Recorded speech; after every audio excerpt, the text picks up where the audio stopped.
श्री हरिवंश चंद्र शुभ नाम, सब सुख सिंधु प्रेम रस धाम। जय जय श्रेष्ठ हरिवंश। वृंदावन के प्रेमी संतों की श्रृंखला में एक बार फिर से आप सभी का बहुत बहुत स्वागत है। आज हमारे साथ है महाराज श्री के शरणागत एक सद्गृहस्थ परिवार जो कि वृंदावन धाम का अखंड वास कर रहे हैं, महाराज श्री के चरणों के आश्रित हैं। जानेंगे इनसे इनके जीवन परिचय के बारे में कि इनके जीवन का परिवर्तन कैसे हुआ और भी बहुत कुछ। आइए प्रारंभ करते हैं। श्री हरिवंश बाबा। श्री हरिवंश बाबा, आपसे निवेदन है, आप आपका जो गुरु प्रदत्त नाम है और जो भी आपके शरीर के संबंधी जन हैं उनका नाम और उनसे आपका क्या संबंध है वो बताइए। श्री हरिवंश बाबा, मेरे शरीर का नाम गुरु प्रदत्त नाम ललित मोहिनी शरण है जी। ये मेरे शरीर की धर्म पत्नी जी। सुखधामिनी सहचरी, जी। शरीर की पुत्री निकुंज सहचरी, श्री हरिवंश। पुत्र हरिवंश शरण। श्री हरिवंश। बाबा, बड़े सौभाग्य का विषय है कि आज आप पूरे परिवार के जनों के साथ श्रीधाम वृंदावन का अखंड वास कर रहे हैं। इससे पूर्व आपका परिवार कहाँ रहता था? बाबा, जन्म तो राजस्थान में हुआ जी। लेकिन व्यवसाय आदि के लिए जी। 10-15 वर्ष पंजाब में रहना पड़ा। जी। बाबा, पूर्व जीवन में आपका क्या व्यवसाय था, क्या नौकरी आदि करते थे आप? बाबा, वैसे स्टडी में तो मैंने बीए कंप्लीट करी, जी। उसके बाद व्यवसाय के लिए मैंने पंजाब में, जैसा कि आपको बताया पूर्व में, जी। पंजाब में मैंने फैशन डिजाइनिंग का जी। जो व्यवसाय था वो कर रहा था। जी, अच्छी बात है। माता जी, आपने एजुकेशन में क्या की है? श्री हरिवंश। मैंने एमए इंग्लिश किया है और उसके बाद मैंने 5 साल एज अ टीचर जॉब भी किया है। जी।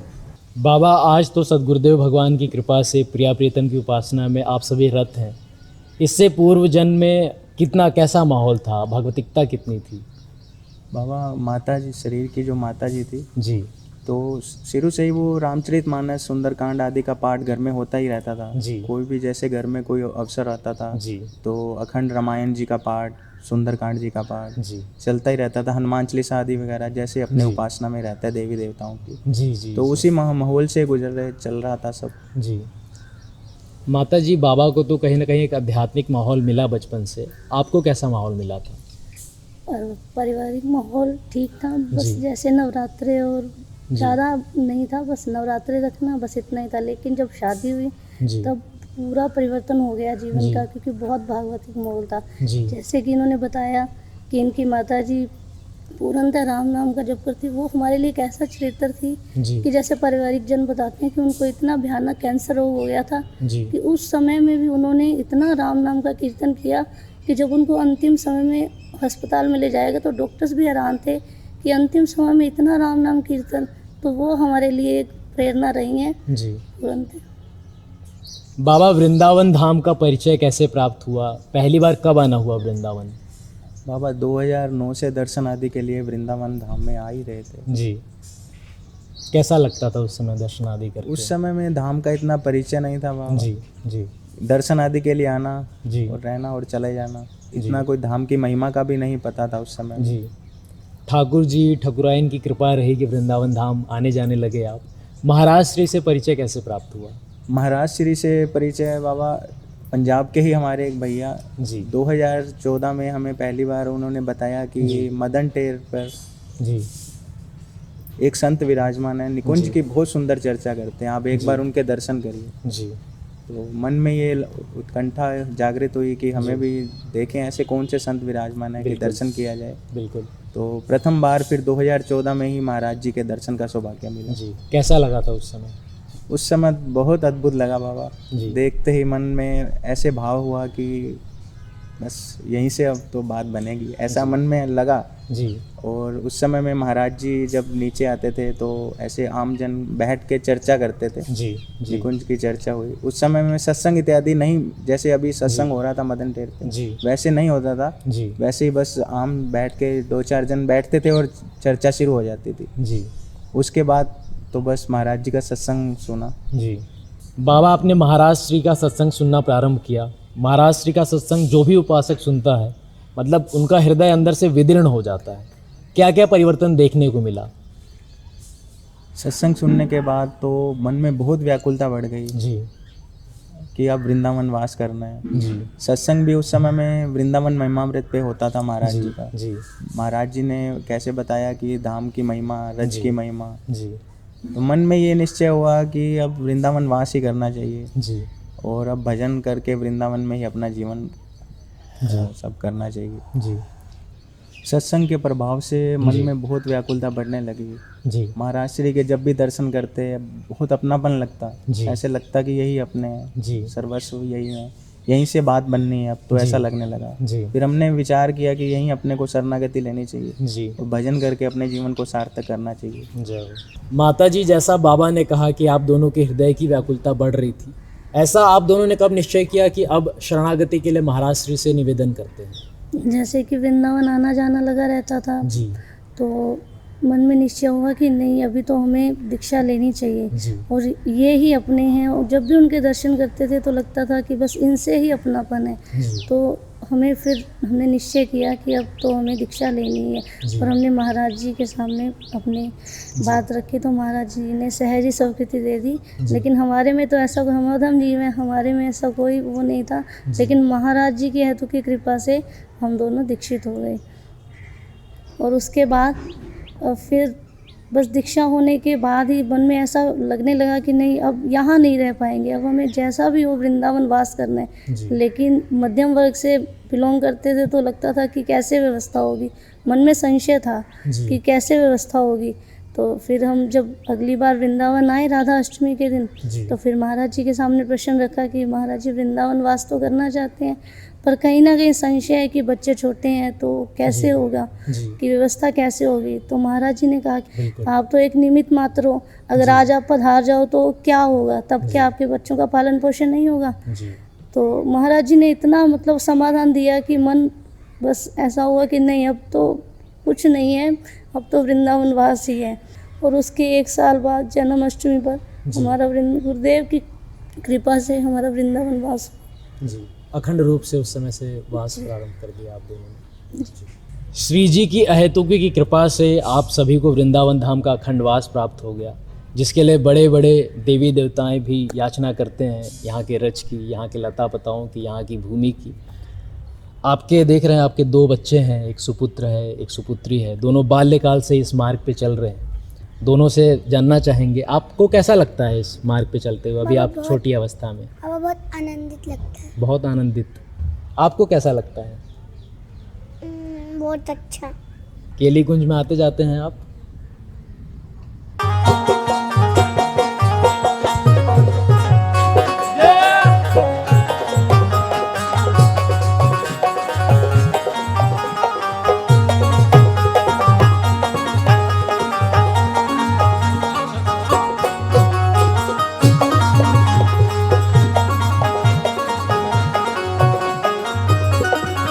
धारा धारा धारा धारा धारा धारा धारा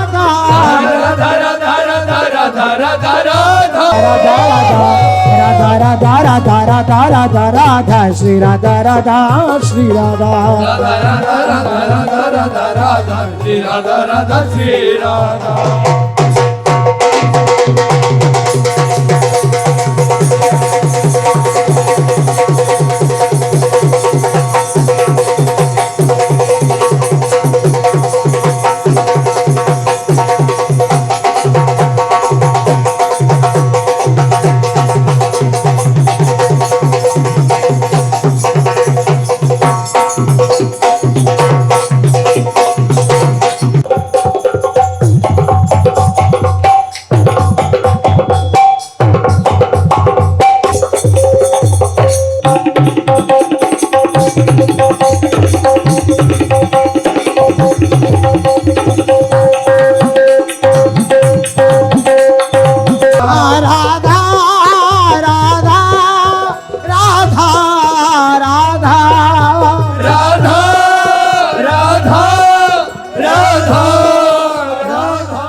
कैसा लगता है आना जाना? हमको यहाँ पे आना अच्छा लगता है, जाना नहीं लगता। राधा केली कुंज से जाना अच्छा क्यों नहीं लगता आपको? क्योंकि हमको यहाँ पे सेवा करनी होती है। कौन सी सेवा करना मतलब आपको अच्छा लगता है? झाड़ू करना, जी फूल उठाना, हम्म वो थैली में फूल को डालना, मैग्नेट सेवा करना, जी कील उठाना, जी। बस। बस आगे क्या विचार है? क्या बाबा जी बनना है, गृहस्थ में जाना है, क्या विचार है? बाबा जी, बाबा जी बनना है। क्यों बनना है बाबा जी? क्योंकि हमको परपंचों में नहीं जाना, भजन करना है। जय हो। महाराज जी कैसे लगते हैं आपको? बहुत अच्छे, क्या अच्छा लगता है महाराज जी में? महाराज जी की दाढ़ी, महाराज जी की जटाएं, पूरे। पूरे महाराज जी अच्छे लगते हैं आपको? हम्म, महाराज जी से ज़्यादा प्रेम है या माता पिता से? महाराज जी, क्यों? क्योंकि महाराज जी तो हमको भजन देते हैं। जी। आपको कौन से भगवान अच्छे लगते हैं? महाराज जी और शिव जी, श्री जी अच्छी क्यों लगती हैं? क्योंकि शिव जी ने तो हमको बनाए। कितना भजन करते हो आप एक दिन में? एक दिन में पूरा 4000। 4000 काउंटर से? भजन करने पे कैसा लगता है? बहुत अच्छा। क्या भजन करते हो आप? राधा राधा।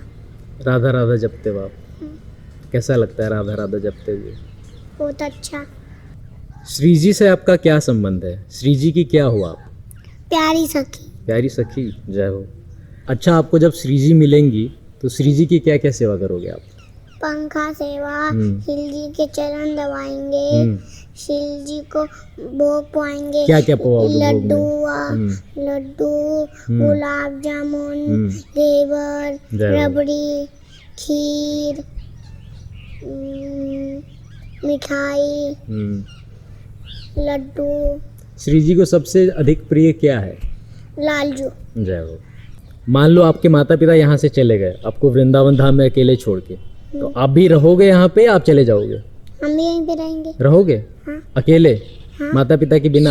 हाँ, कैसे रहोगे? रह लेंगे। कहाँ सोओगे? सड़क पे सो जाएंगे। सड़क पे सो जाओगे? कहीं भी सो जाएंगे। सुबह शाम राधा केली कुंज में आना जाना होता होगा, पदों का गायन होता है वहाँ पे, राधा सुधा निधि जी का पाठ होता है। कोई एक श्लोक गा के सुनाइए।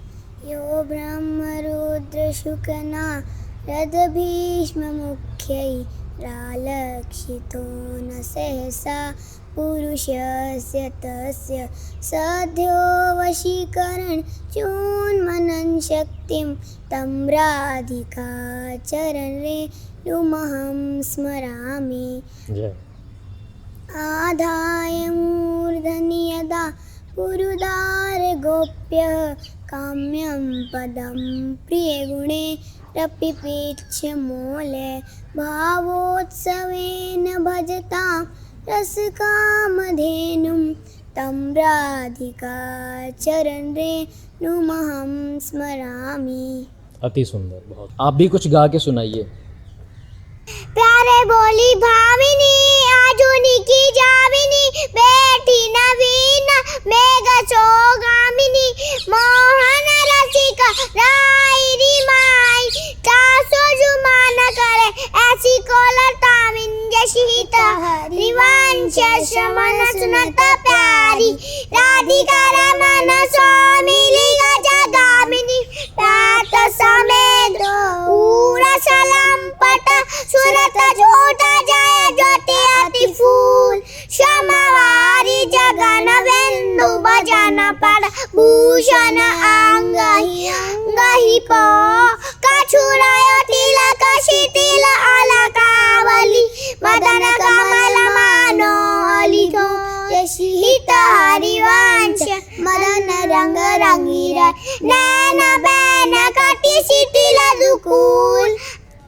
आप दोनों ने बहुत ही अच्छे संस्कार दिए हैं अपने बच्चों को। बाबा, बहुत से उपासक जन हैं जो वृंदावन धाम का वास करना चाहते हैं, यहाँ रहना चाहते हैं, संतों का सानिध्य करना चाहते हैं, आनंद लेना चाहते हैं, नित्य दर्शन करना चाहते हैं, लेकिन कहीं ना कहीं मन में एक भय रहता है, एक संशय रहता है कि हमारा निर्वाह कैसे होगा, हमारे परिवार के जनों का निर्वाह कौन करेगा, कैसे होगा ये सब कुछ, व्यवस्था कैसी होगी।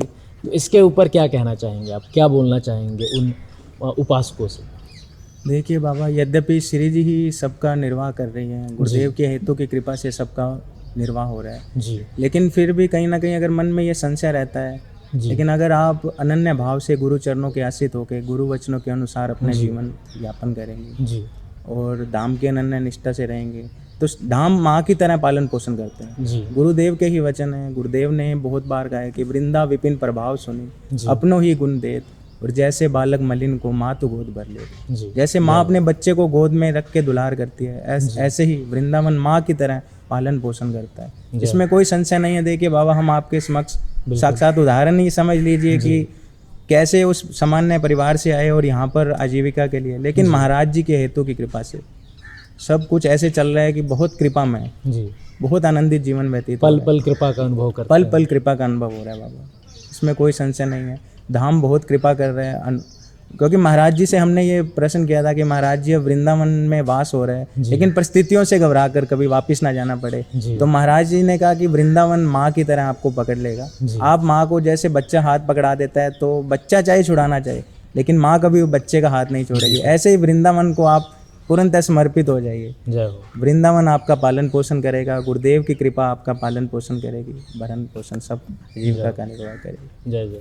और महाराज श्री के ही वचन हैं कि तेरे दरबार की आली निराली शान देखी, सखावत खुद तेरी गलियों में चक्कर काटती देखी है, जी तुझे देते नहीं देखा पर झोली भरी देखी है। श्री हरिवंश, आज की श्रृंखला में हमने बातचीत की एक सदगृहस्थ परिवार से जो कि महाराज श्री के चरणों के आश्रित हैं, श्री वृंदावन धाम का अखंड वास कर रहे हैं। सीखने को मिला, समझने को मिला कि सारे संशयों का त्याग कर कर श्री धाम वृंदावन का वास करें, युगल सरकार की उपासना करें, श्री सद्गुरुदेव भगवान के श्री चरणों का दृढ़तापूर्वक आश्रय ग्रहण करें। रे मन चंचल तजी विषय, ढरो भजन की ओर, छाड़ी कुमति अब सुमति गही, भजिले नवल किशोर। श्री सद्गुरुदेव भगवान को नमन। श्री राधा वल्लभ लाल की जय।